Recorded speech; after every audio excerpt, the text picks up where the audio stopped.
السلام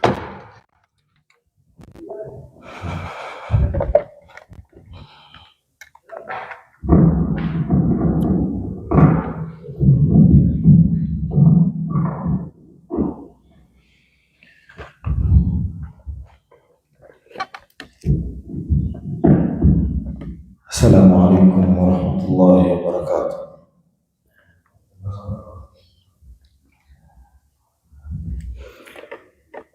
أعوذ بالله السميع العليم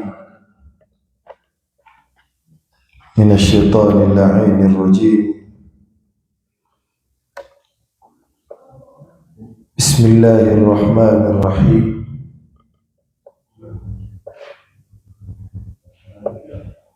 الحمد لله الحمد لله الواحد الأحد الفرد الصمد الذي لم يلد ولم يولد ولم يكن له كفوا أحد، والصلاة والسلام على سيدنا وحبيبنا ومولانا أحمد من بعثه الله رحمة للعالمين، هاديا ومبشرا ونذيرا وداعيا إلى الله بإذنه وسراجا منيرا، وعلى آله وصحبه ومن تبعهم بإحسان إلى يوم الدين. أما بعد، فيا رب اشرح لي صدري ويسر لي أمري واحلل عقدة من لساني يفقهوا قولي. بعد يكم حميدي الحق سبحانه وتعالى na kumtakia rahma tukufu wa daraja Bwana Mtume Muhammad sallallahu alayhi wasallam. Ikiwa tuendelea na darsa letu kwa unwani mifano ya kuvutia katika Al-Qur'anul Karim, ikiwa leo tuko katika mfano wa 4, bado tukiwa ndani ya suratul Baqara, na mfano wetu wa leo ni aya ya 171. Mwenyezi Mungu Subhanahu wa Ta'ala asema baada a'udhu billahi minash shaitanir rajim, wa mathalu alladhina kafaru كمثل الذي ينعق بما لا يسمع إلا دعاء ونداء صم بكم عمي فهم لا يعقلون. صدق الله العظيم. Tafsiri ya aya hii katika kuitafsiri tafsiri ya haraka haraka, kisha tutakujeleza mbele. Wa mathalu alladhina kafaru, na mfano wa wale ambao kwamba wamekufuru.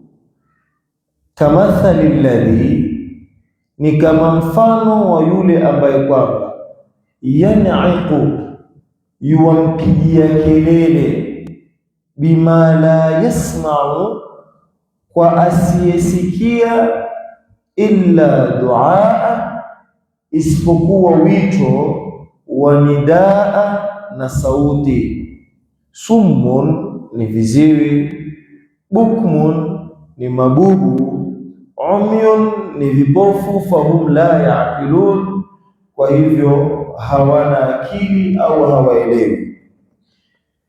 Lakini aya kama hii katika kuieleza, na kama tulivyotangulia katika mukaddima wa darasa kama hii, ile mifano yote ambayo kwa Mwenyezi Mungu Subhanahu wa Ta'ala ameipiga katika Al-Qur'an Al-Karim, lau utataka kusoma mfano kwa namna kwamba ulivyo, Aghlabia mfano kama huu hauwezi kueleweka mpaka urudi nyuma. Kwa hivyo mathalu alladhina kafaru, tukitaka kuielewa ni lazima tutafute nyuma.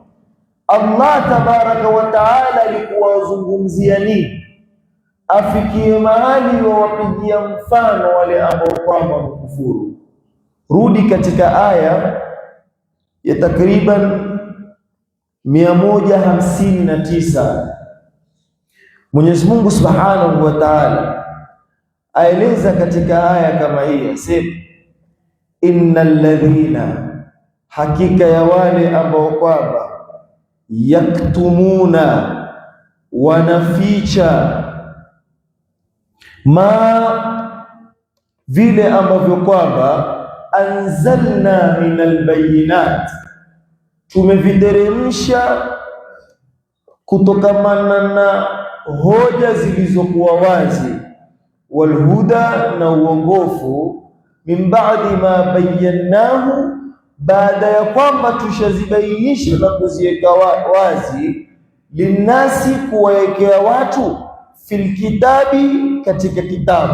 Tutakujieleza ni kitabu gani.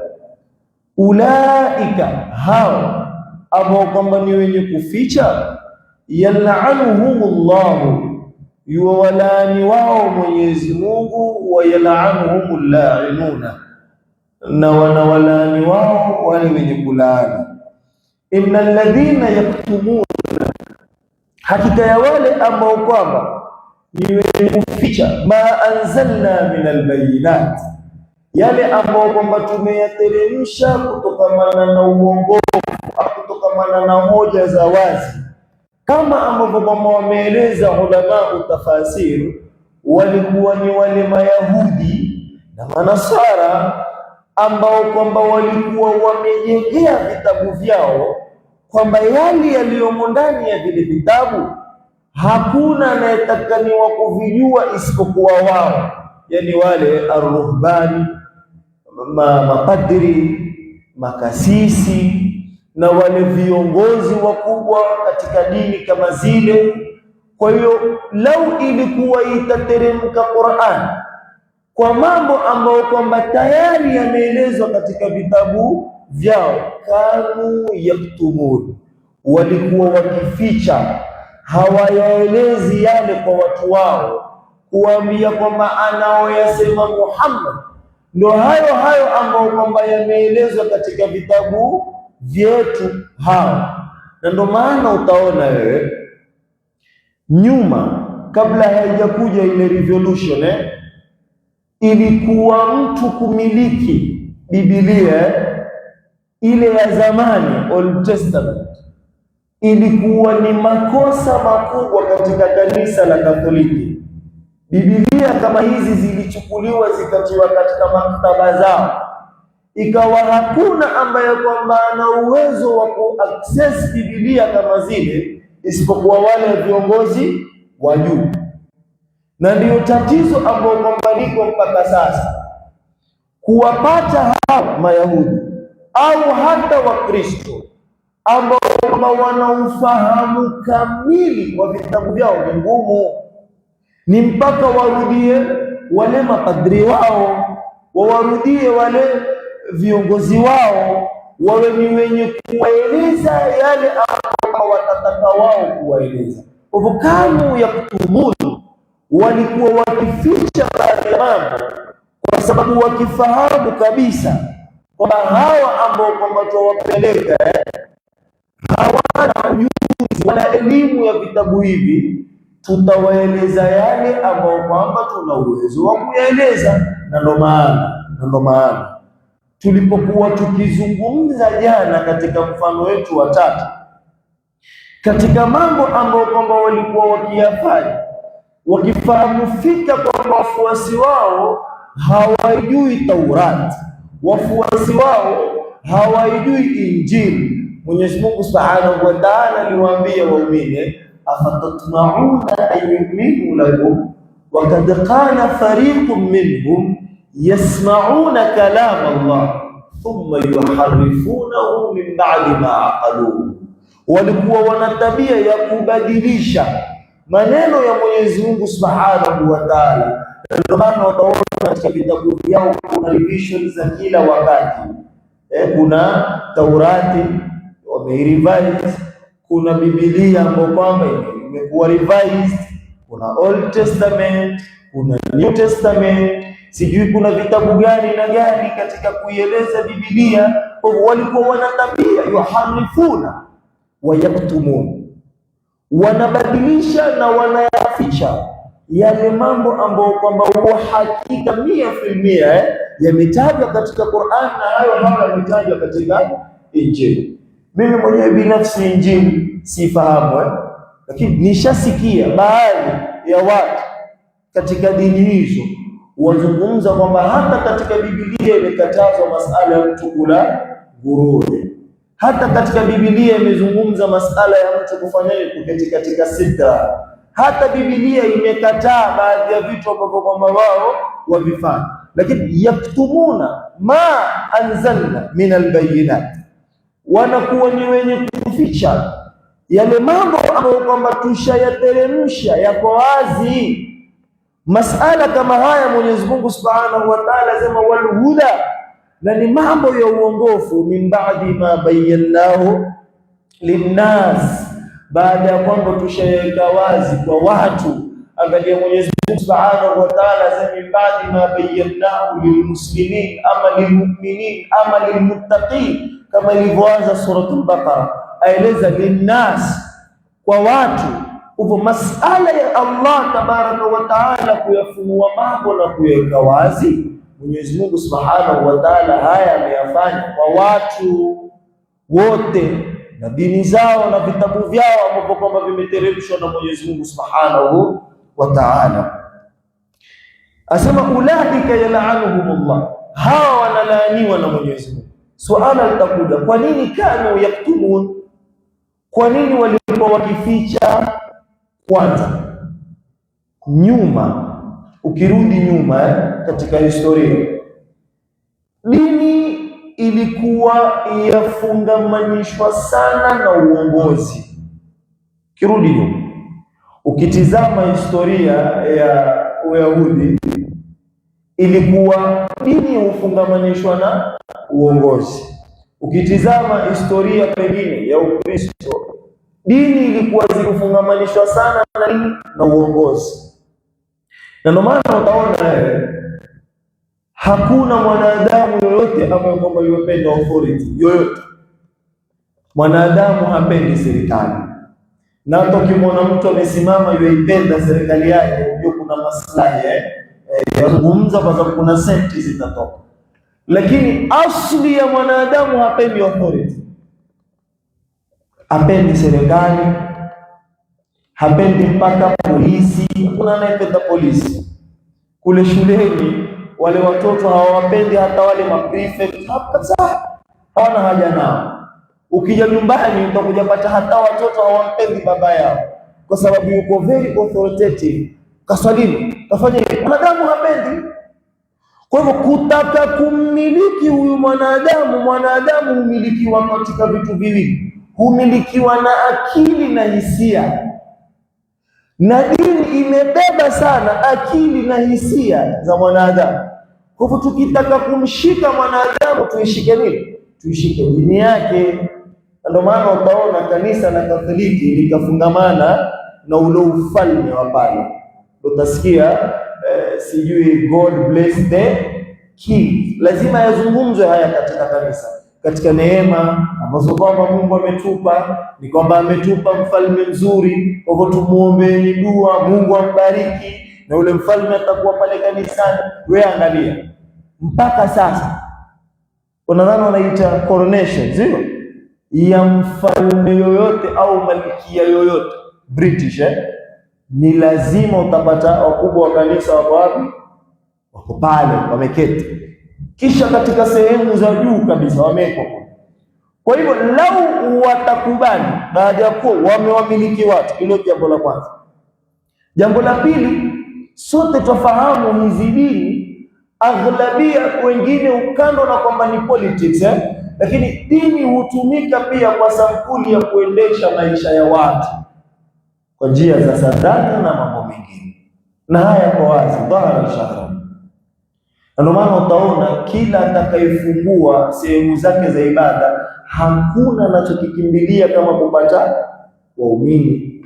Kadri wanavyokuwa wingi ndio mambo kadri yanavyokuwa mazuri. Sinaeleka lau watasimama waseme naam, anaoyazungumza huyu Muhammad sallallahu alaihi wasallam ndo haya yaliyozungumzwa kwenye vitabu vyetu, tutajua maana yake. Yabidi tumwamini Muhammad. Tukimwamini Muhammad, kitu cha kwanza mtapoteza nini? Wafuasi. Kitu cha pili katika mambo ambayo kwamba mtapoteza cheo. Sasa mimi ni mkubwa fulani, ni allama katika dini yangu, nategemewa. Nikiingia katika dini ya Muhammad, si hakuna cha allama, hakuna cha chochote, nitakuwa mfuasi kama wafuasi wengine. Kwa kanu yaktumun, walikuwa wakificha mambo ambayo kwamba yashaelezwa katika vitabu vyao, na Mwenyezi Mungu Subhanahu wa Ta'ala ashaeleza katika Al-Qur'anul Karim. Mwenyezi Mungu anasema ulaika yal'anuhumullahu yal'anuhumul la'in.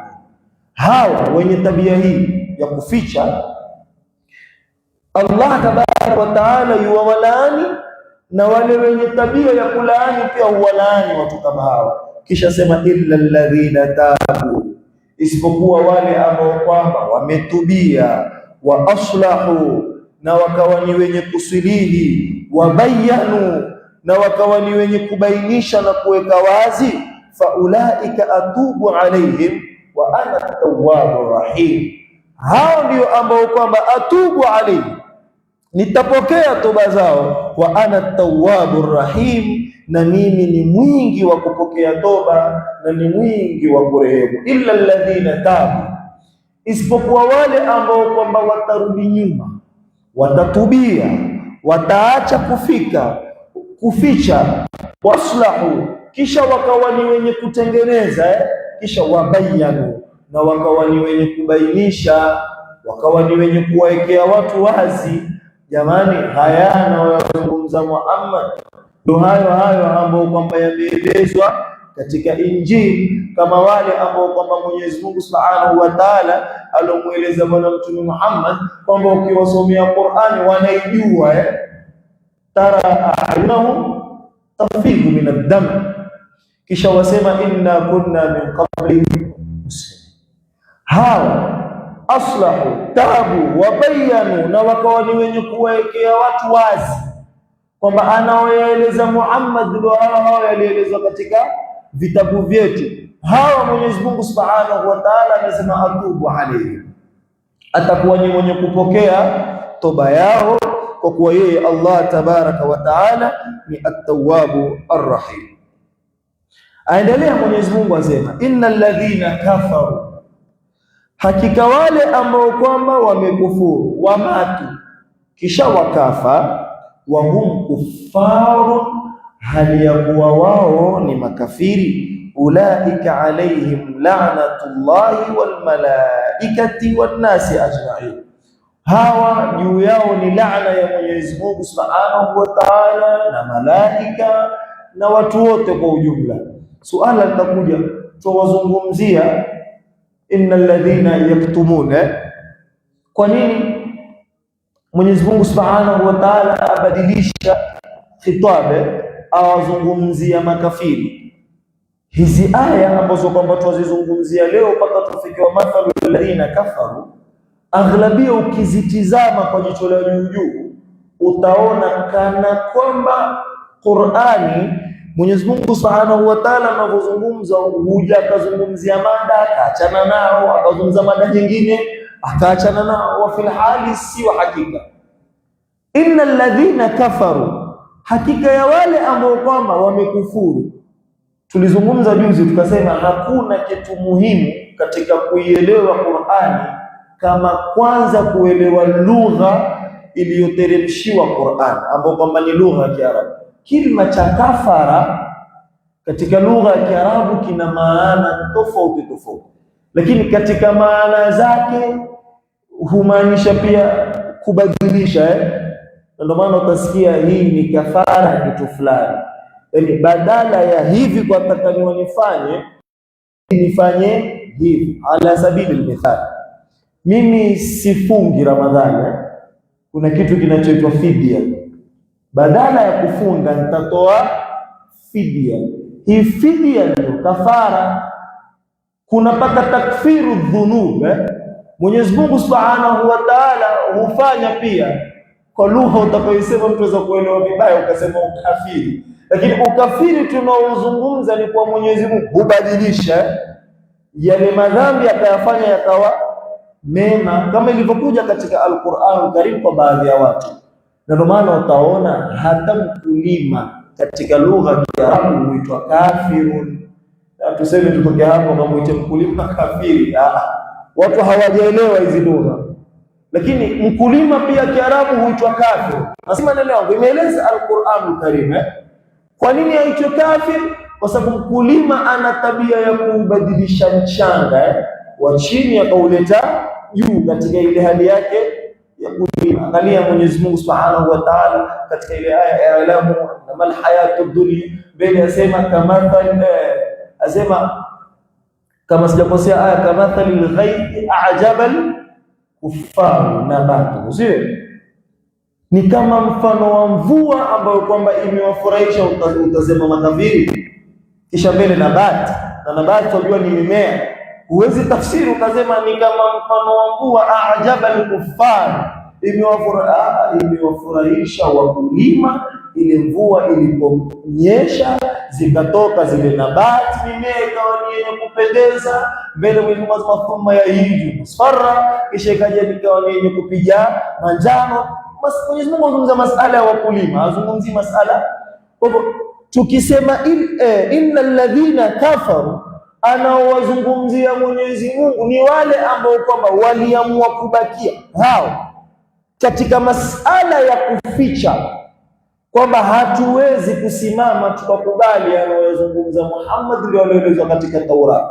Mwenyezi Mungu Subhanahu wa Ta'ala aliwaita innal ladhina kafaru, hao kutotena Banu Israili au kutotena Ahlul Kitab, kwa sababu waliamua kubakia katika hali ile ile ya kuchukua maneno ya haki na kuyaficha, na mbaya zaidi wakawa ni wenye kuyabadilisha maneno kama yale. Allah Tabaraka wa Ta'ala amewaita kwamba watu kama hawa ni alladhina kafaru wa matu wa hum kuffaru ulaika alayhim la'natullahi wal malaikati wan nas ajma'in khalidina fiha la yukhaffafu anhum al'adhab wa la hum yunzarun wa ilahukum ilahu wahid, na mola wenu ni mola mmoja, la ilaha illa huwa arrahman, la ilaha, hapana mola anayepaswa kuabudiwa kwa haki illa huwa, isipokuwa yeye Allah. Lakini arrahmanur rahim, yeye Mwenyezi Mungu mwingi wa rehema, mwenye kurehemu. Ukitizama maneno tutakayo tafsiri leo katika Al-Qur'an Al-Karim na aya ambayo kwamba imeshikana nayo ni mashrik maghrib, kuzungumza masala ya Qur'ani, masala ya watu kuficha, si masala tauhidi ya kujazungumziwa shirki. Lakini Mwenyezi Mungu Subhanahu wa Ta'ala aitaja tauhidi katika aya kama hizi, wa ilahukum ilahun, jambo la kwanza. Jambo la pili, ukiangalia khitabu ya nyuma, Mwenyezi Mungu azungumza wa khitabu ya ghaib, azungumzia mtu ambaye innal ladhina yaktumuna illa alladhina tabu innal ladhina kafaru, hao. Kisha abadilisha mazungumzo, azungumza na waumini, wa ilahukum, na mola wenu, ilahun wahidun, ni mola mmoja. Kaif Allah Tabaraka wa Ta'ala katika aya hii azungumzia, asema hivi, wale ambao kwamba walikuwa wakificha na walikuwa wakibadilisha maneno katika vitabu vyetu ambavyo kwamba ni vitabu vya Allah Tabaraka wa Ta'ala, pia wao mola wao alikuwa ni mmoja ambaye kwamba alikuwa ni mimi Allah, na wao katika mambo walioyafanya walijihisi kwamba wao wana ubora fulani, kama tulivyozungumzia Bani Israili nyuma. Wao walikuwa wakiamini wao ndio umma bora, hakuna bora kama wao. Wakaufikia mahali waweza fanya wanachotaka kufanya, wakijua Mwenyezi Mungu Subhanahu wa Ta'ala hatawateremshia adhabu, na taban katika safari yao Mwenyezi Mungu alikuwa akiwaneemesha na vituko vyao vya kuabudu ng'ombe na kufanya, lakini Mwenyezi Mungu bado alikuwa akiteremsha neema zake juu yake. Lakini Mwenyezi Mungu atuambia hata nyinyi waumini wa sasa kwa Mtume Muhammad, lao mtakuwa na tabia hii ya kuwa ni wenye yaktumun, twaficha yale ambayo kwamba yako katika Al-Qur'anul Karim, kuwaeleza watu ukweli, tukawa ni wenye kubadilisha maneno ya Mwenyezi Mungu Subhanahu wa Ta'ala kwa tafsiri zetu sisi tunazozijua. Kwa mfano, mtu akwambia bana, mimi siwezi acha kutumia kitu fulani mpaka iwe hicho kitu kimetajwa katika Al-Qur'ani kwamba hakifanyi, na akakutolea aya kaitafsiri na tafsiri zake mwenyewe huko, yuibadilisha Qur'an. Allah tabaraka wa taala tueleza kwamba wa ilahukum ilahun wahid, mola wenu ni ule mmoja. Kama namna alivyowafanya hao, lau mutakuwa na tabia zao atafanya hivyo hivyo. La ilaha illa huwa arrahmanur rahim, lakini ni arrahman, ni mwingi wa rehema, arrahim ni mwenye kurehemu. Lau utakuwa utaingia katika wale illa alladhina tabu wa aslahu wa bayanu, Mwenyezi Mungu Subhanahu wa Ta'ala ndiye ambaye kwamba atakuwa ni mwenye kuipokea toba yako. Inna fi khalqis samawati wal ard, masala mengine, hakika katika kuumba mbingu, kuumba ardhi, wa ikhtilafi al-layli wan nahar, na kukhtalifiana usiku na mchana, mara umeingia usiku mara umeingia mchana, walfulki allati tajri fil bahri, soma aya nzima. Mwenyezi Mungu azungumza mwingine, tumesema hatari hizi aya, ikiwa hutoketi makini ukazielewa, utaona kwamba Mwenyezi Mungu azungumza vitu tofauti. La, Allah tabaraka wa taala hajatoka katika mada. Turudi nyuma, kuwabadilishia watu dini au kuwabadilishia watu maneno katika vitabu vyao vya dini, katika malengo ya kuyafanya haya, kwanza ni kujaribu kumiliki hisia za watu ili upate kuwapeleka watu kama tulivyoeleza nyuma. Na ndio maana utaona dini kama tulivyotaja imehimili sana katika masala ya kutumia akili, na vile vile imehimili sana katika masala ya hisia. Ndio maana waonaje wewe lau atasimama khatibu azungumzie kuhusu toba tu, yani yeye khutba zake mwezi mzima azungumzia kuhusu toba tu, of course moyo wa mwanadamu utaikuwa sikitika, utafanya nini? Kalia. Tuonaje lau zitaamua Ijumaa zote za mwaka huu ya masala ya janna tu, pepo tu, kukoje, mahurul aini, sijui vinywaji, mwanadamu ataghilibikiwa na furaha. Tuonaje lau kutakuja kuzungumziwa namna Waislamu walivyokuwa huko nyuma kama ilivyoelezwa katika Al-Qur'anul Karim, itazibeba hisia za mtu.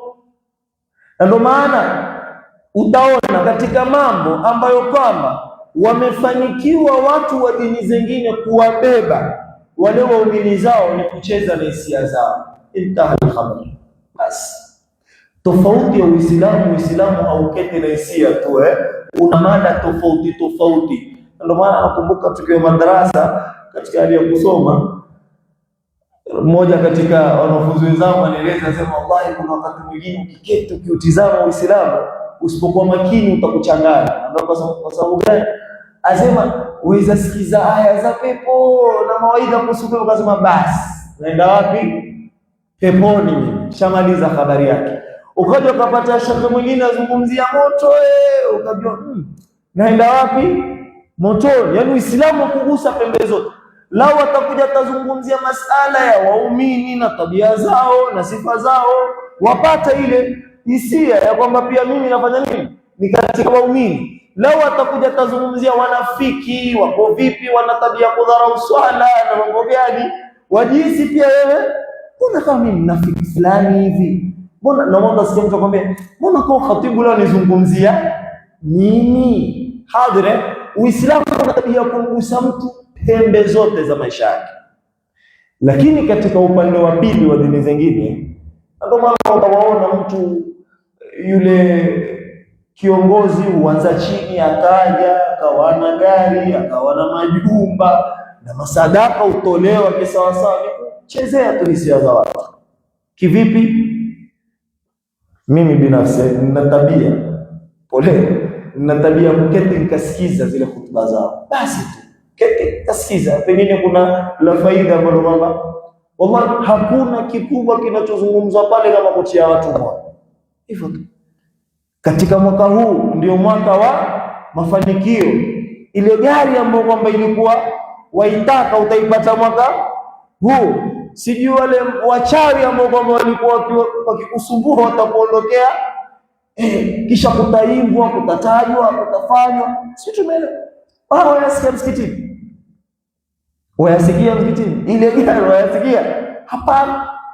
Katika dini hatubebi sana masala ya kihisia.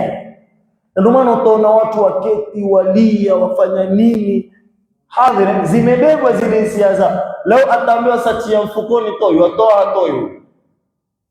Shida imeeleweka. Kwa hivyo watu kama hawa katika mambo ambao kwamba wapelekwa kwa kutumia hisia zao basi na kutumia nini? Akili. Na ndio maana wewe ambaye kwamba waketi kwa kuitumia akili yako, na ndio Uislamu. Uislamu ni akili, si hisia peke yake.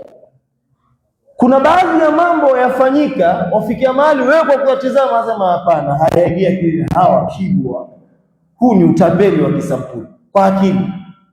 Lakini yeye ashaambiwa, ashawekwa, ashajazwa, zishabebwa hisia zake, ushafanywa vini macho pale, achakubali, watu washatumia sauti kali, fujo, hadhire.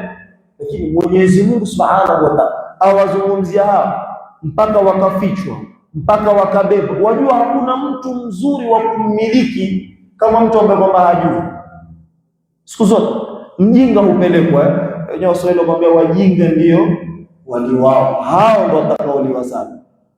Hata tizama katika maisha yetu ya sasa, ikiwa hujui chochote kuhusu gari kama mimi, hujui sio masuala compressor, hujui masuala nini, una habari yoyote, ukienda pale kwa ule mechanic akisha wewe hujui atakupiga.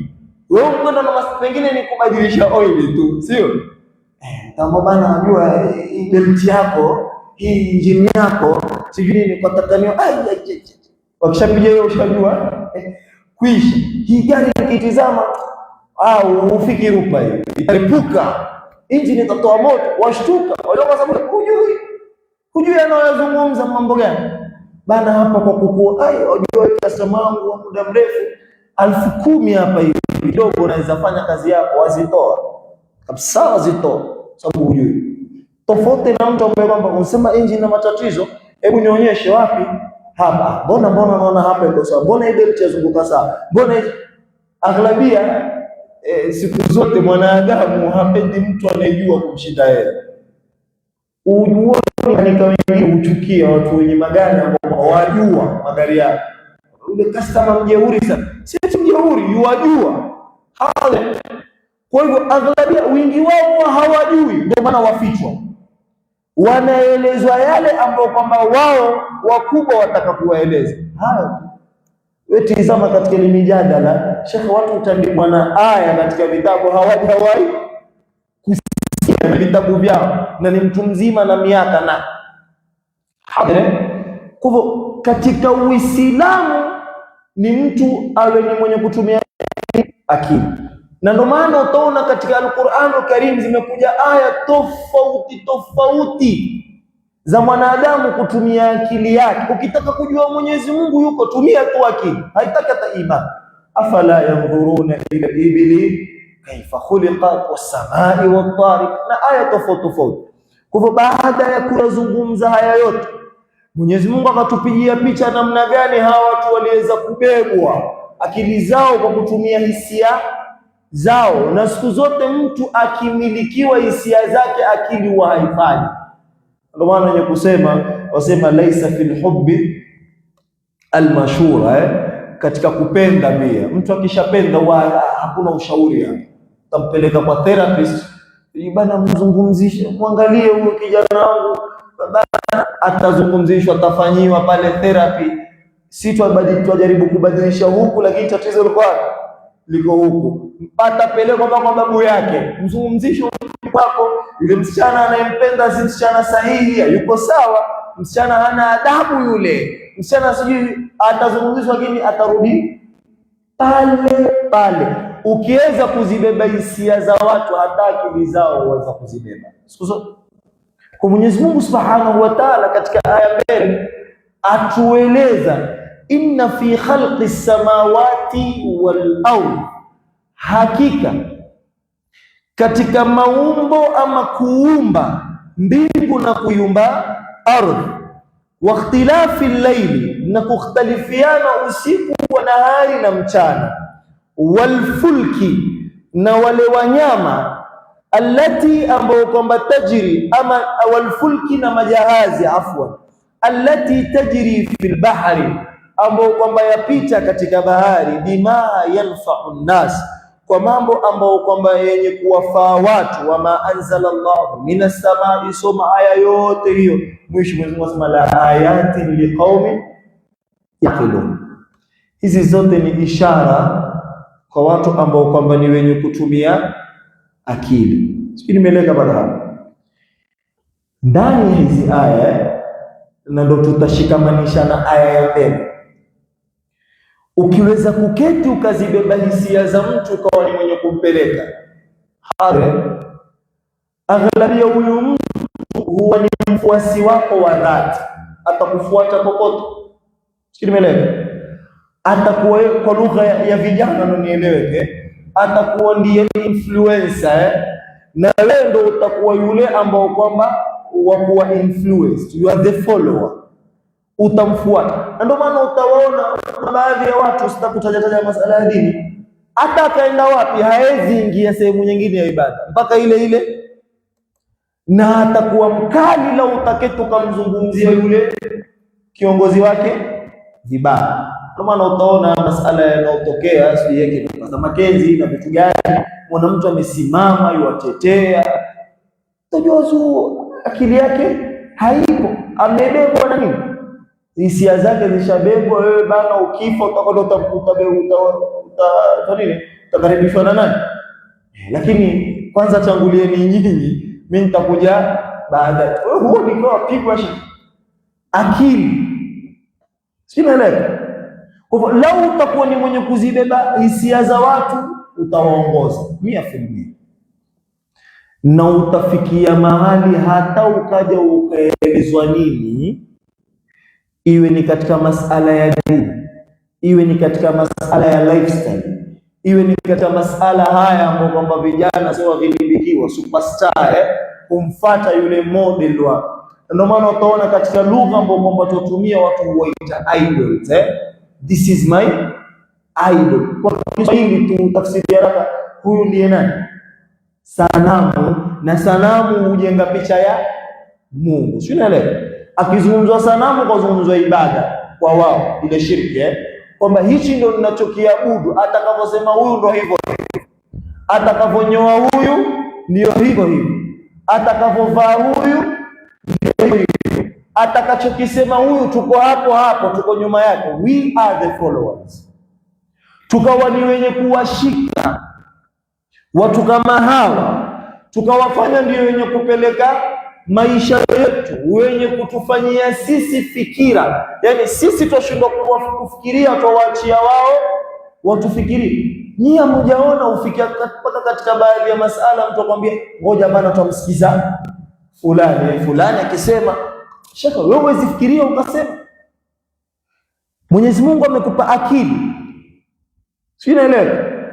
Angalia katika mambo ambayo kwamba sisi twajifananisha na twajipotezea utu wa kibinadamu nikishindwa kuitumia akili.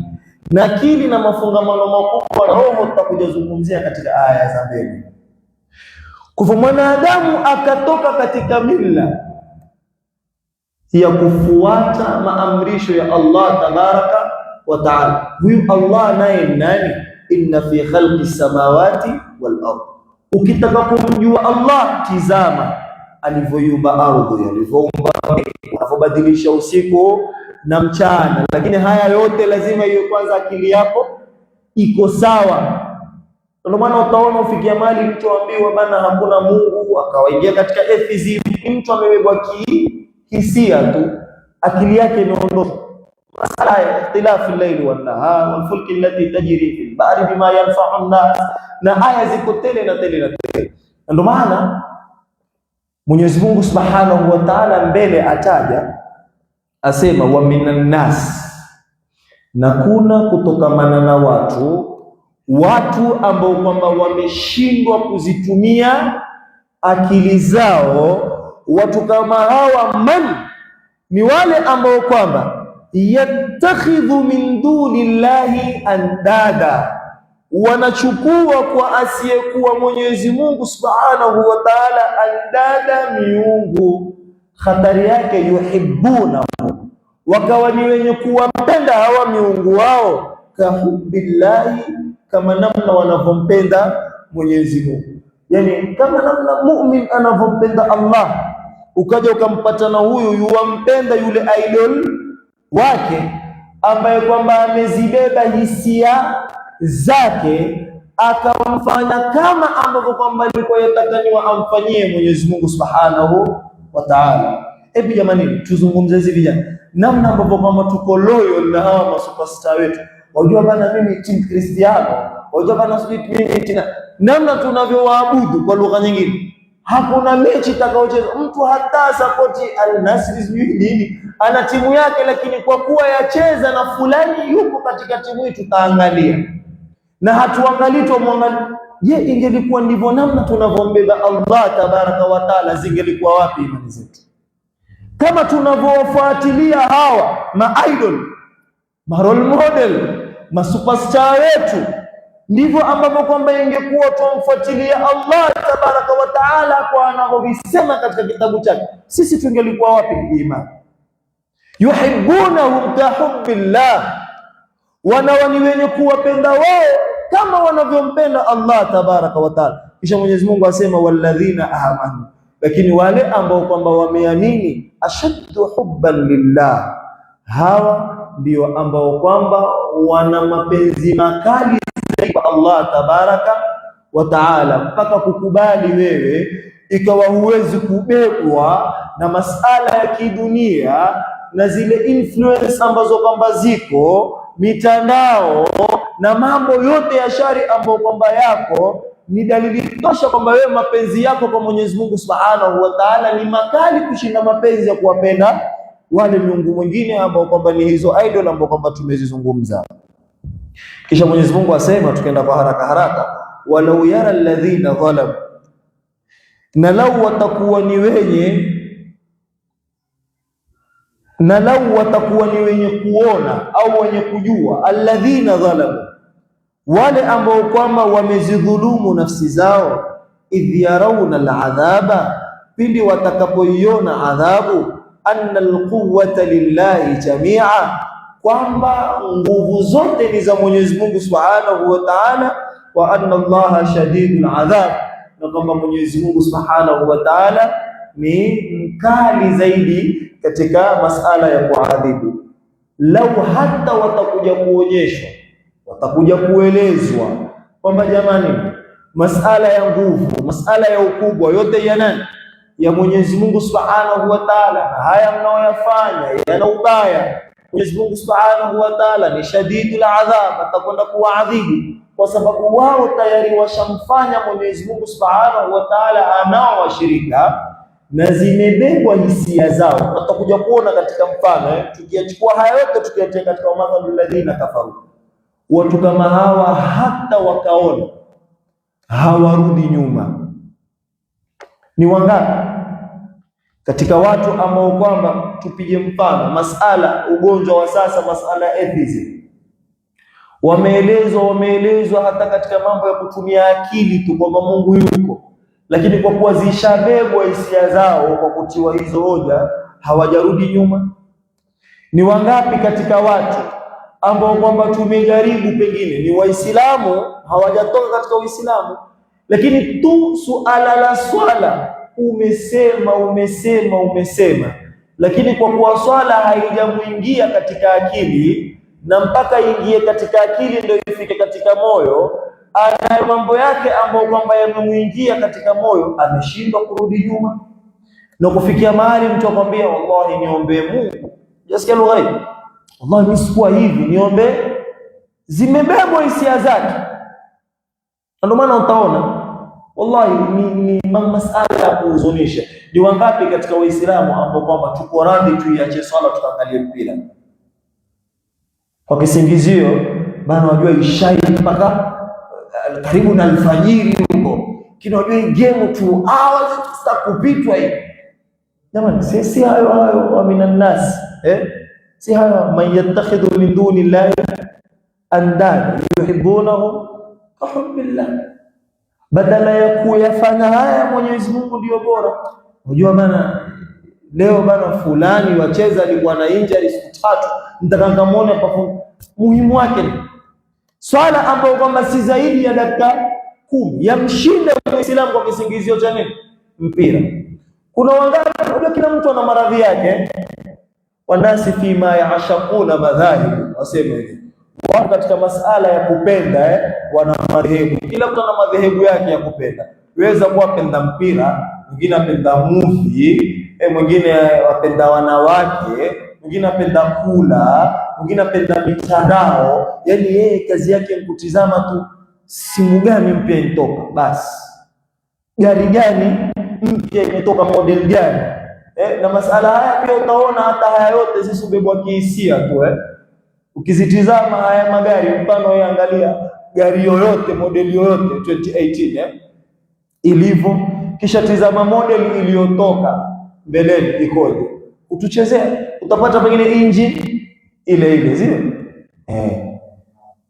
matatu yalikuwa kwa hivi yakageuzwa hivi, sijui pale mbele sijui kwa hivi, sasa hiyo wameweka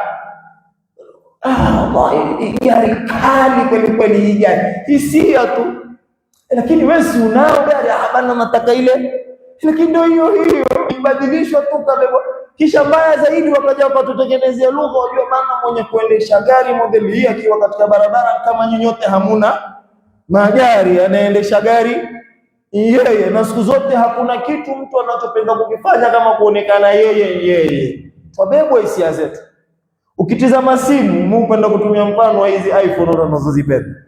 Ukiangalia hiyo iPhone 16 ilivyo na hiyo iPhone 17, badilishwa tu kamera ikafanywa ndefu, basi watu roho zikawa toka, na watu wakapenda kwenda kupanga mafoleni marefu kushinda foleni za kutafuta visa kwenda haji. Lengo nini? Unajua bana, lakini simu nayo mawasiliano hii mpya hii wenyewe wasema likulli jadidi ladha, kila kitu kipya wake na utamu wake katika kila sehemu. Sasa hapo utajaza mwenyewe sehemu zote, lakini kila kipya kina utamu wake. Hadhire. Kwa hivyo watu kama hawa wakawa ni wenye kuwafanya wale idol zao kwamba ndiyo miungu yao, lakini mwajua hatari yake.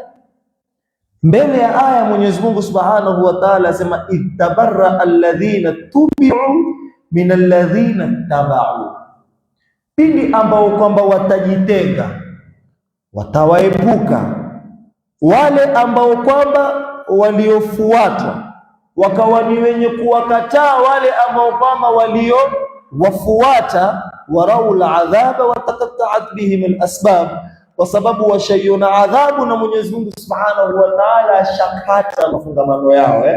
Siku ya Kiyama haya yote ambayo kwamba yatutoa sisi katika ile siratul mustaqim, yatutoa sisi katika focus ya kumwabudu Mwenyezi Mungu, focus ya mtu kuitengeneza imani yake, yote haya ikiwa ni hao maidol, ni hao mastaa, ni hao kina nani, ikiwa ni mitandao tunaoyafuata, chochote kile ambacho kwamba kimeteka hisia zako, siku ya Kiyama utakiona na utakifuata.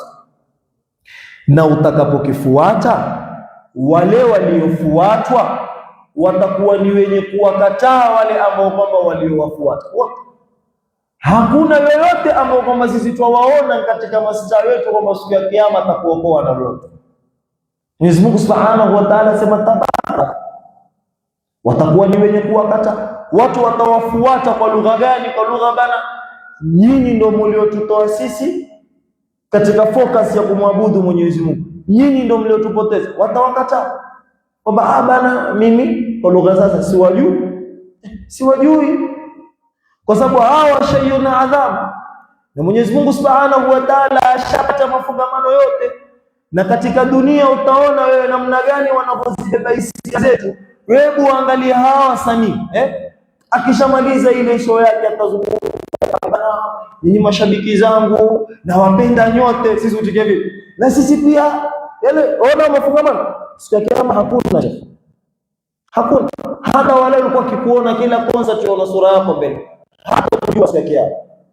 Nyua muone watu, ukitaka kuielewa wa minan nasi la yattakhidhu min duni llahi andada yuhibbunahum kahubbillah. Nyia mujaona watu mbele ya wasanii hulia kabisa, kisha mbaya zaidi mwanamume na ndevu amlilia mwanamume mwenzake kabisa, machozi yamtoka, anyosha mikono tu aguswe, yani aguswe ndio kipita kwa nini? Subhanal Malik. Jamani, si kuabudu, si ibada. Huyu ndani ya swala hicho kavu, hata ukamzomea suratul Qiyama halengulengi hata na machozi, lakini mbele ya wale ambao kwamba waona ndiyo miungu wake utuhulia tena vibaya sana, kashikwa na homa. Nyuma muone kuna maambulance pale, watu wamelia mpaka wamezimia. Wewe ulilia lini ukazimia kwa ajili ya Mola wako? Ulilia lini ukazimia kama tunavyozimia katika mipira kwa sababu pengine timu yangu imfunga? Lini kuswali wewe kakukera kama mimi subhanallah siyaswali ukazimia lini? Kwa utajiona una Uislamu ndo ule tuliozungumzia jana, lakini utaona Uislamu wa haja. Lazima watu wapime sana akili zao. Kinachokuuliza kumlilia mtu ni ushamlilia Mola wako? Swali jiulize. Sasa ikiwa hujamlilia Mola, umemlilia mtu, wewe uone tu kwa huyu wampenda zaidi kushinda unampenda Mungu, huingii katika wa minan nas wa yattakhidhu min duni llahi andada, kiumbe ambacho kwamba wakifanya Mungu ambaye kwamba siku ya Kiyama atakukataa. Wa ittabarra alladhina tubi'u min alladhina ittaba'u wa ra'u al'adhaba wa taqatta'at bihim al-asbab. Mwenyezi Mungu asema hakutakuwa na mafungamano, watawakataa. Kisha sema waqala alladhina ittaba'u, watasema wale ambao kwamba wamefuata, wale followers baada ya kukataliwa na wale influencers wao, watakuwa ni wenye kusema lau anna lana karratan, fatamani katika zile umniyatul mustahila, lau tungelikuwa na sisi uwezo wa kurudi katika dunia, fanatabarra minhum, na sisi tuwe ni wenye kuwakataa, kama tabarra'u minna, kama namna walivyotukataa sisi siku ya leo. Ni khasara. Kisha Mwenyezi Mungu asema kadhalika yurihimullahu a'malahum hasaratin alayhim, namna hiyo ndiyo Mwenyezi Mungu Subhanahu wa Ta'ala atakavyoonyesha vile vitendo vyao, kuruka kwao, machozi yao, mtu kusafiri masafa marefu kwa sababu pengine yule idol wake yuko sehemu fulani, aende tu akamuone wakati na matiki yote. Hapa vitendo vyao Mwenyezi Mungu akusema madhambi, amesema hasarat, ni majuto, kwa sababu kuna baadhi ya mambo utayafanya kihakika hata kidini si dhambi kwani mtu kutoka kaenda kaangalia mpira dhambi, lakini tatizo umeenda ukaangalia mpira kwa wakati gani? Je, wakati alikuwa akikuhitajia Allah tabaraka wa taala? Taban naam, kwani wakati atakaniwa ni swali, lakini kaenda nikaangalia mpira, unakosa la kuichelewesha swala, lakini huna kosa la kuangalia. Sisi naeleweka katika masala katika mambo ambayo kwamba ndio nawazungumza, sema tumia akili Kuna watu hutoka wanakuambia mpira haramu. Sasa kiakili tu, mpira wa vipi haramu? Leo mtu atakuuliza mpira haramu, mpira wa vipi haramu? Hadhira tu kutoka na mke wake kaenda mkataba haramu. Sallallahu ya vipi haramu? Ndio masala kutumia. Juzi nilizungumza masala mengine, kuna watu wazungumza wasema astaghfirullah baada ya sala ngapi? 3. Ukizidisha zaidi hapo 4, 5, 6 haramu. Tunajua maana haramu, ama utapata dhambi, sio? Yaani mimi niketi astaghfirullah mpitisha Mungu aniandikie dhambi. Ndio nikasema mambo mengine tumia akili, sibebwa kihisia. Na utabebwa kihisia kwa sababu hujui. Na katika matatizo kwa Waislamu hatupendi kusoma, yaani masala ya kusoma hatusomi. Yaani siku hizi kunayo dini, mwajua dini ya sasa mtandao.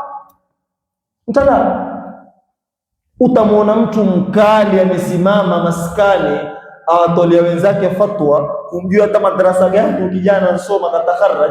Ukimuuliza hawa maneno yasikia bana, namuona shaka mwingine TikTok bana, alikuwa mko YouTube. Subhanallah, watu wamekuwa wavivu wa kusoma. Kwa kile kinachosema mtandaoni ndio hicho. Sijui tumeelewana? Tumebebwa kihisia na mitandao. Imekuwa dini yetu kubwa mtandao. Ndio maana utaona wewe ukiamka asubuhi alfajiri, kitu cha kwanza unatoshika nini? Kisha mtandao, chani angalia WhatsApp nani vile, najua TikTok jayo, TikTok kidogo tu. Dakika ngapi? Dakika 55. TikTok hadi mtu kuketi akaja msikitini mapema tawadhi apate zile sunna raka 2 za fajiri, ashike masafa, mtu sikia dhiki kwa sababu tuabudu. Lao sasa utamuuliza mtu kati ya Qur'ani na simu wapenda nini? Atarukia bana, mimi Qur'an. Swali gani naniuliza bana? Hajui mimi naitwa Muhammad. Atasingizia naji. Muulize leo tu na Ramadhani na ni Ijumaa, kati ya Qur'ani na simu kipi ungishika sana? Yaani kati tu bali insanu ala nafsi basir. Kati ya Qur'an ukaketi usome na simu, kitu gani ambacho kwamba leo kilikuwa katika mkono wako sana? Ni suala tu. Wa minan nasi man yattakhidhu min dunillah andada. Mwenyezi Mungu asema kwamba atawaonyesha wao, kadhalika yurihimullahu a'malahum hasaratin alayhim, kwamba ni hasara. Na ndio imekuja katika suratul Kahfi maneno haya, kul hal nunabbiukum bil akhsarina a'mala. Kuna vitu vingine wafanya wewe si dhambi tayyib, wewe mtokoza sasa bana, kwani dhambi silikuwa nitaswali sawa, lakini kitu gani ambacho kama ulikieka mbele? Yeye ulimweka Mungu mbele au uliweka mpira mbele? Unajua unaotaja mpira sana, wake ndo maradhi yetu vijana siku hizi, mipira. Naangalia akili, ule mpira hata ukiukosa hauna neno, tuna highlights. Yaani kuna highlights. Maana huwezi niambia ule mpira mzima uliuangalia kwamba yule player alishika mpira mara. Kikubwa unachoangalia ni wakati gani kulikoswa bao, wakati gani kulifungwa bao zuri, wakati gani kulikuwa na faul, wakati gani kulikuwa na hivi. Zile special moments zote watu waekewa YouTube. Hatuwekei mpira wote, lakini utapata kuna highlight ya dakika 17 na umeangalia. Nikana ngoma unaangalia mpira wote, lakini kuna ushabebwa hisia zetu. Mtu raha yake ni uangalie kuanzia mpira waanza, yani ndo starting pale mpira basi. Na aglabia wakati mwingine mpira wenyewe uangaliwa ushika nini? Simu inasongwa mgumu bana, waletana tu, hakuna chochote, waangalia simu. Njoo msikitini sana. Hizo moments zote utaziona, lakini tushabebwa akili zetu raha bana. Wajua raha ya game uiangalie kuanzia mwanzo. Wajua raha ya movie kishaanza usipige pause, lakini ajabu pale kuna wakati mmoja rudisha nyuma, wairudisha. Tubebwa hisia zetu tu. Kwa Mwenyezi Mungu Subhanahu wa Ta'ala, tuendelee. Asema kadhalika yurihimullahu a'malahum hasaratin alayhim wa ma hum bikharijina min nar.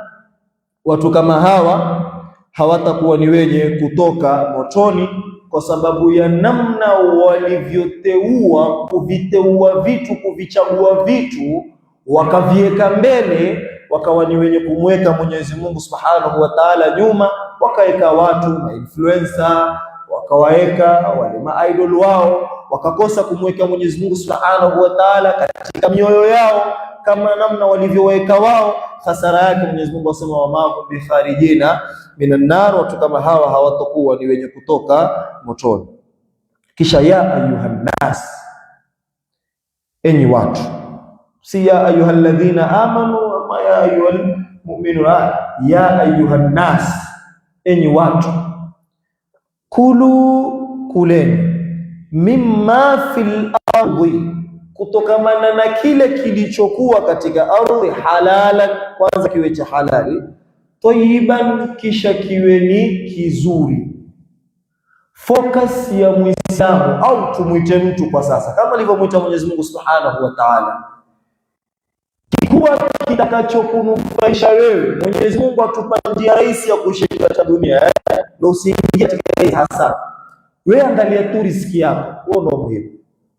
Muradi cha halali, muradi kizuri, hicho fanya, ndio focus yako. Unajua kwa sababu gani? Hatuwezi kuielewa hii aya mpaka tusonge mbele. Wala tattabi'u khutuwati shaitan, wala usiwe ni mwenye kufuata hatua za shaitan. Kani katika mambo ambao kwamba yamtoa mwanadamu focus yake. Mfano tukizungumzia masala ya mpira haya, saa zingine lengo si mpira, lengo marafiki. Rafiki zangu watachukuliaje bana, wananiambia tukaangalie boli, mimi ninakwenda.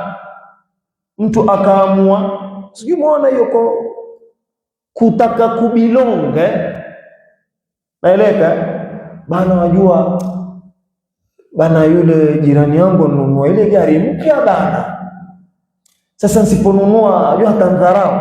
Ndio lugha, lazima na mimi niwe, tunahitaji mchuma, sio niwe na mchuma fulani na mimi, kama alivyokuwa comparison, kupenda kujifananisha, hichi na hichi bana, nataka kuwa bora bana, atanishindaje?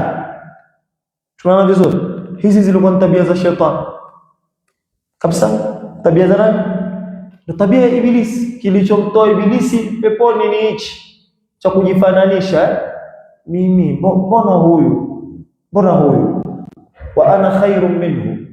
Kisha angalia katika mambo ambayo kwamba yamtofautisha mwanadamu na viumbe vingine, hadhire, na haya Mwenyezi Mungu Subhanahu wa Ta'ala ameyataja katika Al-Qur'an Karim, na hayo ndio aliyomkera Ibilisi.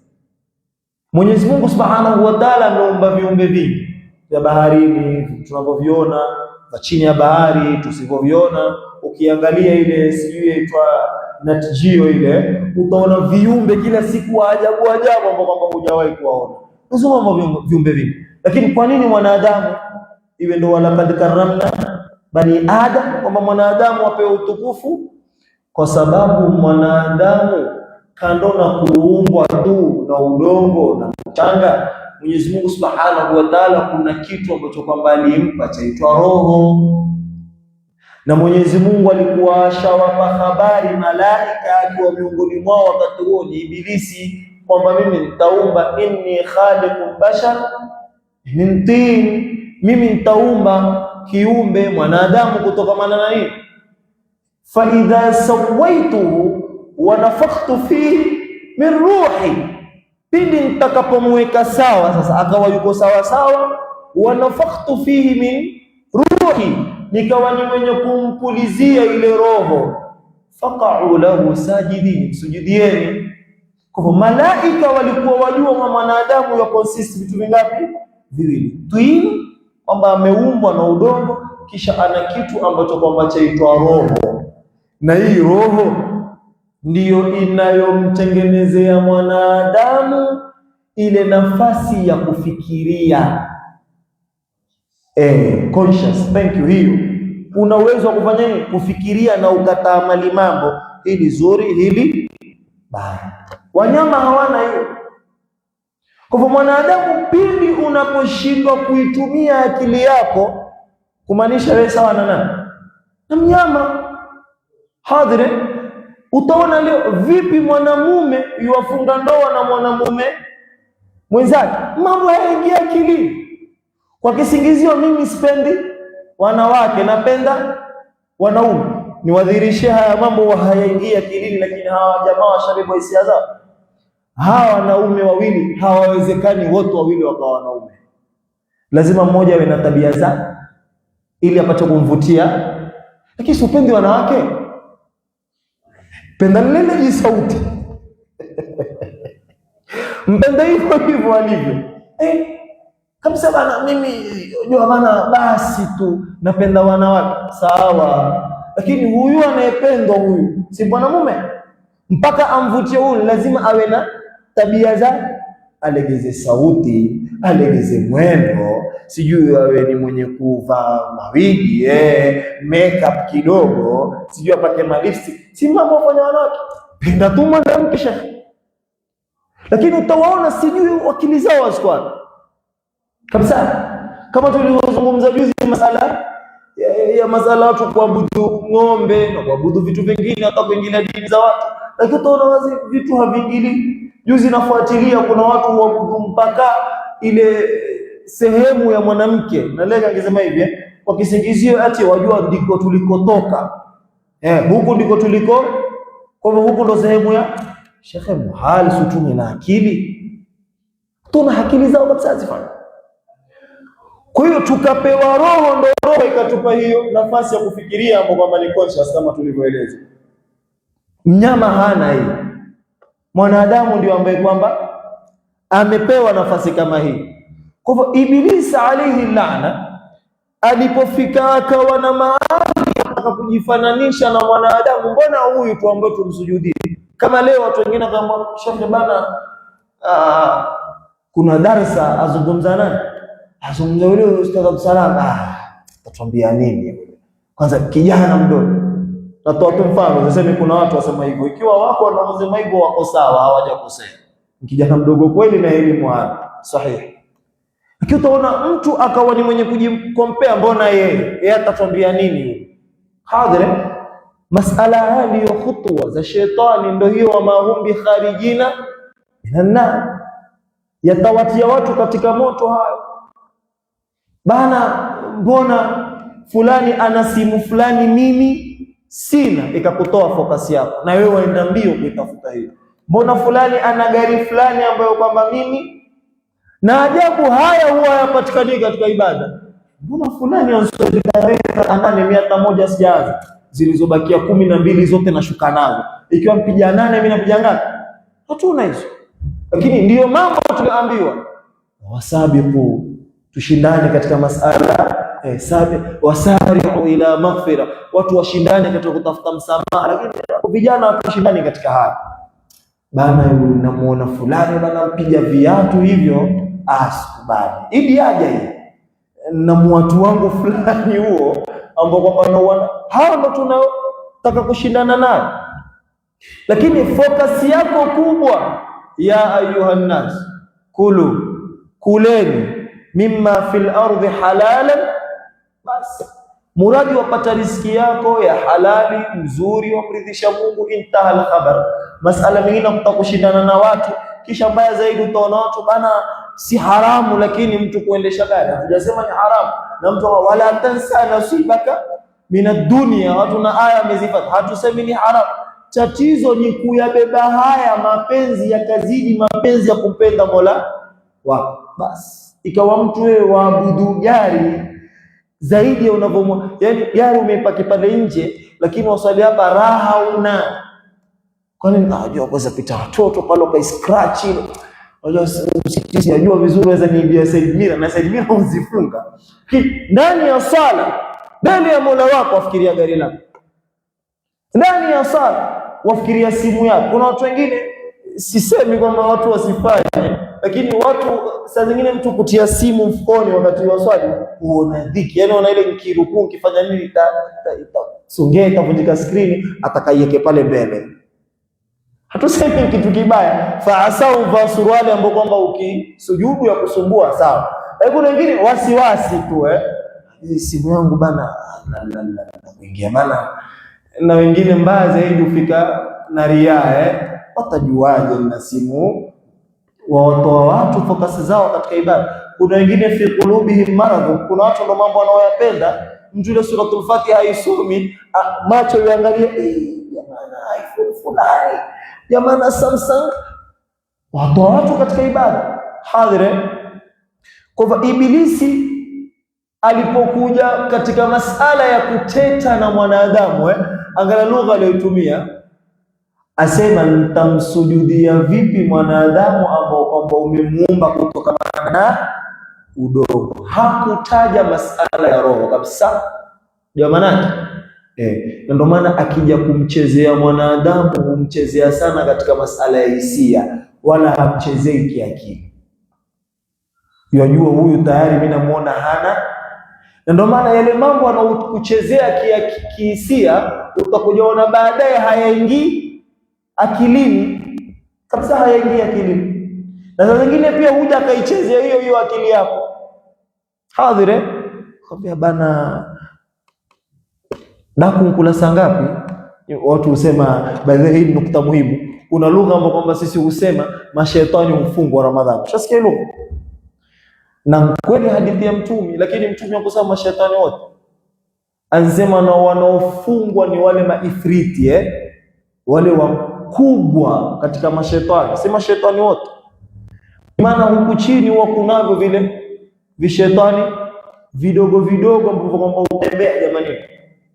Naeleweka? Ndio maana utashangaa mtu Ramadhani haoni dhiki kukosa sala. Hadhir, naeleweka? Kwa hivyo shetani huja akaichezea akili ya mtu saa zingine hivi. Na kubana ukula 4:30 kwa dhino saa ngapi? 5:30, una 1 hour. Eka alarm kwamba utafanya nini? Utaamka. Kisha watu huamka. Watu amejua kucheza na akili yako. Hadhire, kwa hivyo shetani hawezi kukubali kwamba mwanadamu ana akili. Hilo alifuta kitabu, kwa sababu tangu mwanzo alikataa kwamba wewe una roho. Tumesema kwamba roho ndio inompa mwanadamu nafasi ya kufanya nini? Kufikiria. Hadhire, kwa hivyo haya yote Mwenyezi Mungu asema innahu lakum aduwwun mubin. Huyu shetani ni adui wa wazi, tusipende kujifananisha na yeye kwa kutaka kujikompea na watu, katika kutaka kujifananisha na maisha ya watu. Mbaya zaidi tuwe na lugha ya wale watu waliomwambia Karun. Kuna watu keti wakawaangalia watu na vitu ambavyo kwamba wao wavitamani, wakawa wenye kusema laiti na sisi tungepewa kama alivyopewa fulani. Na haya amewazungumza watu wa Karun. Tatamani na sisi tungepatiwa kama alivyopatiwa nani? Alivyopatiwa Karun. Haya tuachane nayo. Na hakuna kitu kibaya, hususan sisi vijana, tusiwe na tabia ya kujifananisha. B, kuwa na tabia ya kuyapenda maisha ya watu, hususan katika maisha haya yetu ya sasa. Kama ngala kijana umri wako ametusua, endesha magari, afanye ukatamani. Usitamani. Wewe ujui watu kupitia mambo gani kufikia pale. Utatumia lugha hii. Kuna wengine wakeza watu ongeti, bana bro, umfikiaje hapa? Atakupoteza shaka. Muhimu chako ya ayuhan nas kulu mimma fil ardi halalan, bas muradi wapata kile anachokuruzuku Mungu cha halali kizuri, ridhika.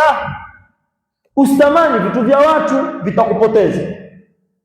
Na atakayekupoteza mkubwa ni shetani. Innahu lakum aduwwun mubin. Ushetani ni adui wa wazi, Mungu ashatuwekea. Lakini bado juzi tulizungumza tukasema kwamba Mwenyezi Mungu amefananisha moyo na jiwe. Thumma qasat qulubukum min ba'di dhalika fahiya kal. Tukasema haya mawe upasuka, lakini pia afadhali mawe upasuka yakatoa maji, kama vile baadhi wanadamu mioyo yao upasuka ikawa na imani, lakini jiwe huwa halirudi, lakini mwanadamu hurudisha moyo wake.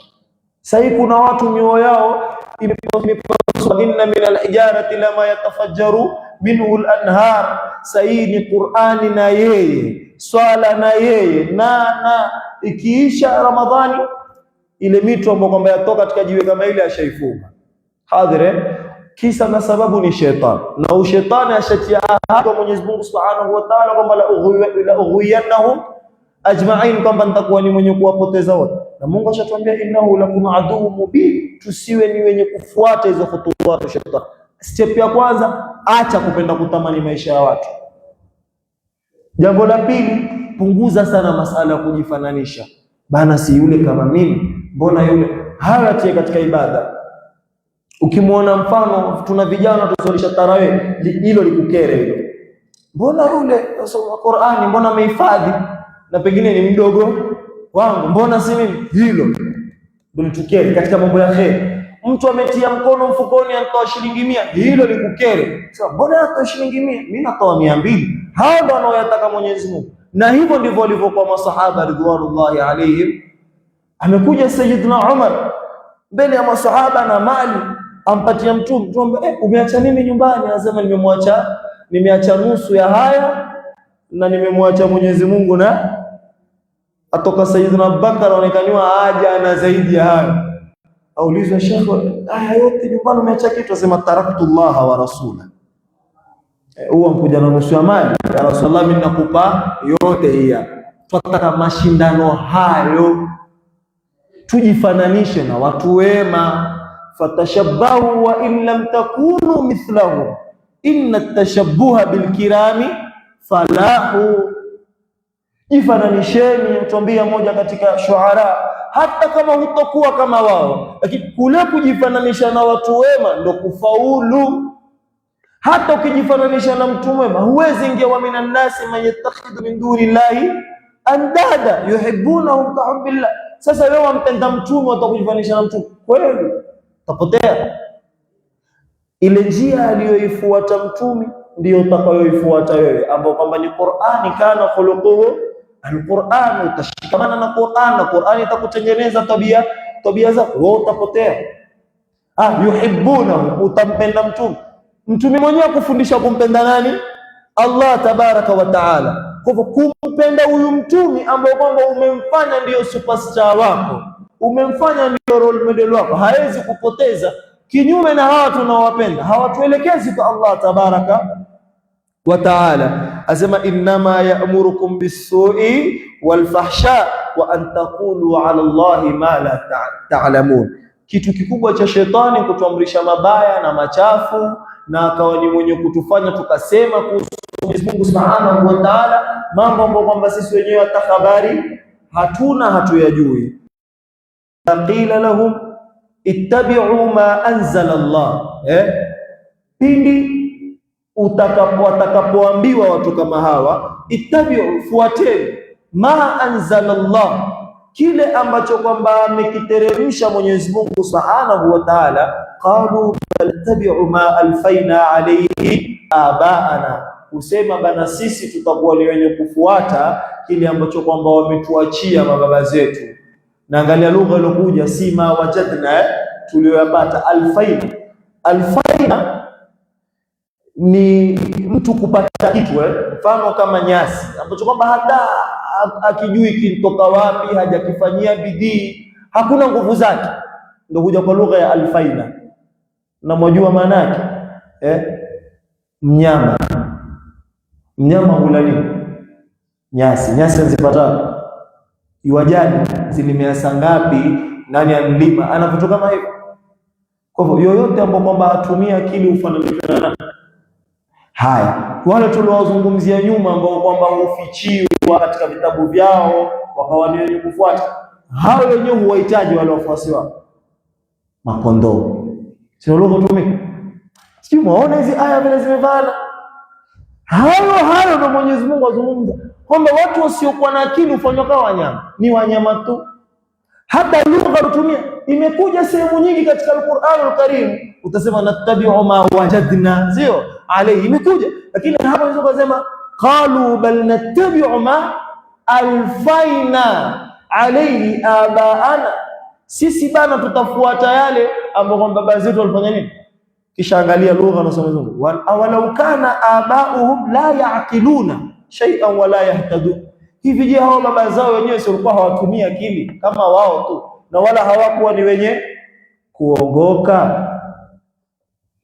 Bana kuna hivi na hivi, bana sisi ndio wale tukasema tusubiri bana mpaka fulani aseme. Unajua fulani ansema, fulani, lakini na Mola wako yasema, lakini hiyo bana time bado iko, tafanya. Mfano sahihi ni wangapi katika vijana ambao kwamba tumeweka mbele kuhimiliwa na zile hisia na nguvu za ujana kiasi cha kwamba twakosa kutumia huo mhimili na nguvu hizo katika ibada, tukapeleka sehemu zingine kwa kisingizio kwamba mimi bado mdogo, mimi kijana bana. Kumpata kijana shekhe yuwahifadhi kablia na baadia ni ngumu. Kijana ambaye kwamba ana kablia na baadia kwa kila swala vile zinavyofuata zile, ngumu sana. Kumpata kijana ambaye kwamba ana mtiririko wa Qur'an yeye mwenyewe, sizungumzi na madrasa, hao na madrasa tuwafundisha tuwajua, hujatubu kwa sababu kumwambia njoo usome ndio shika msafa ndio usome. Kumpata tu kijana basi tu amejiwekea program ya Qur'an, mimi kwa siku lazima juzu nzima ianguke, au mimi lazima nisome karata, ngumu sana. Lakini kijana huyu ana mpangilio wake wa PS, lazima leo bana kwa division sio ngapi lazima iishe mcheze imalizike, ana mpangilio wake wa mambo mengine.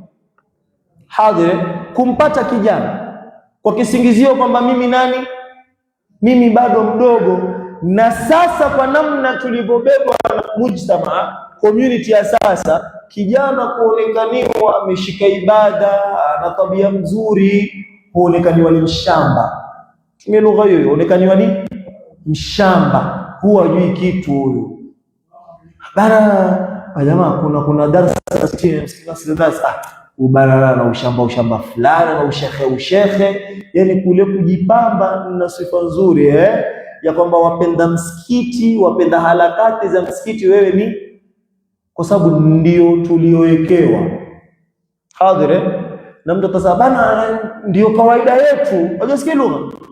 Ndio kawaida yetu bana, sisi ndo mambo yetu hatupaba. Hata kwenda msikitini fanya nini? Lau utamuuliza hii kawaida ilitoka wapi? Nani anaanzisha? Hana. Si ndio hiyo? Natabi'u ma alfaina, mimi nimpata kwa hivi nitafuata hivyo.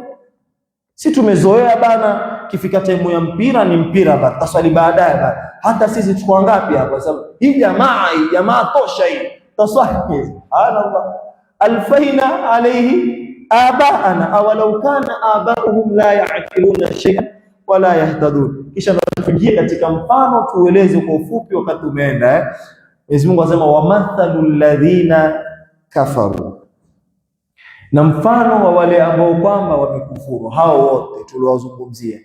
Wa kwanza wao ambao kwamba alladhina yaktumuna ma anzalna min albayinati walhuda. Hao wengine tunaowazungumzia ni watu ambao kwamba hupelekwa, tunahisia hawatumii akili zao. Tunawazungumzia wengine ni wale ambao kwamba yattakhidhu min dunillahi andadan yuhibbunahum kahubbillah. Wote hao Mwenyezi Mungu anasema mathalul ladhina kafaru kamathalil ladhi, ni kama mfano wa yule ambaye kwamba yan'iqu, ni mwenye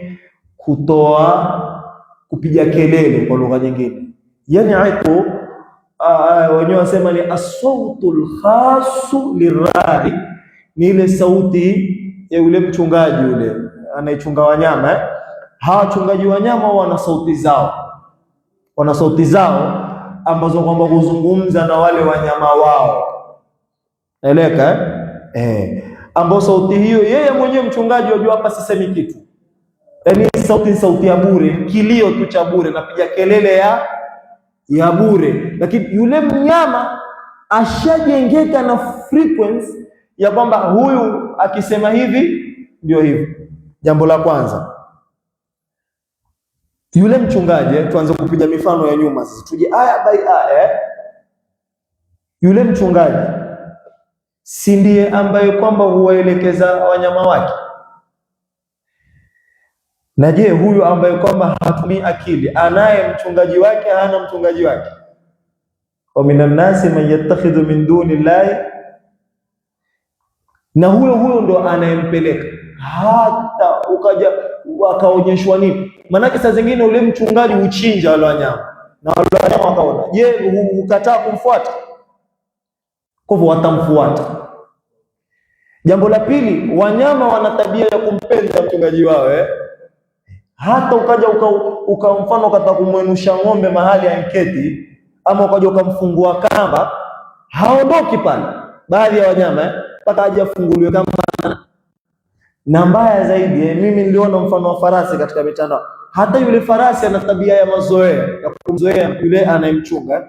Saa zingine utamwona yule anayemchunga ufanya kama umtia zile lujubi zile kamba na wala hamtika ambao, kisha akasongea mbele akafanya hivi, kisha akaanza kwenda. Yule farasi ufanya nini? Haya, na sisi hatuna watu hao. Hujaambiwa fuata, tufuata wenyewe. Nitakupigia mfano katika masala ya nyimbo.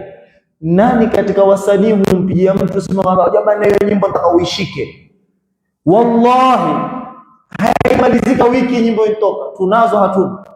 Yani min awwaliha ila mwanzo mpaka mwisho. Huyu mfungulie suratul Insani, msawafu kila soma maneno ya Mungu.